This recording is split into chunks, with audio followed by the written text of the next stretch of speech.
College முடிச்சு 4 இயர்ஸாக படித்தேன். காம்படிட்டிவ் எக்ஸாம் ப்ரிப்பேர் பண்ணேன். இப்போ தான் கிளியர் பண்ணியிருக்கேன். ஐபிபிஎஸ் கிளர்க்குன்னு சொல்லிட்டு கிளியர் பண்ணியிருக்கேன். இந்த 4 வருஷம் எப்படி சமாளிச்சிங்க? சுற்றி இருக்கிற ஃப்ரெண்ட் எல்லாம் வேலைக்கு போயிடுவான், சொந்தக்காரங்க கேட்பாங்க என்ன வேலை பார்க்குறேன்னு, எப்படி அதெல்லாம் ஓவர் கம் பண்ணீங்க? அது ஒரு பெரிய ஃபியர். எப்படி ஃபேஸ் பண்ண போகிறோம்? ஃபார் எக்ஸாம்பிள் ஒரு ஃபங்க்ஷன் போகிறோம், ஃப்ரெண்ட்ஸ் அவுட்டு கூப்பிடுவானுங்க, நான் வரலடா திட்டுவானுங்க, ஏன்டா நீ மட்டும் வரமாட்ற.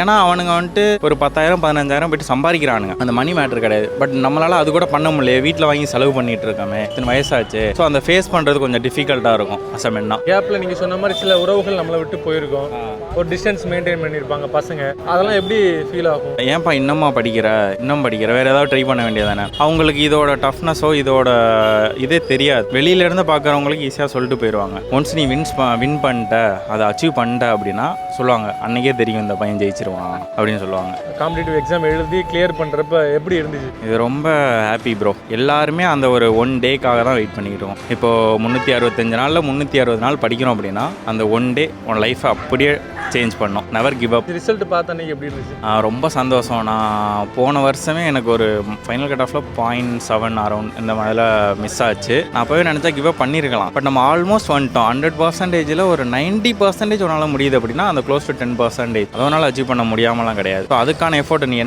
என்ன மிஸ்டேக் பண்ணுற, என்ன தப்பு பண்ணுற, எந்த இடத்துல உனக்கு விட்டு போகுது, அதை நீ கண்டுபிடிச்சி வர்றதுக்கு தான் இந்த டைம்.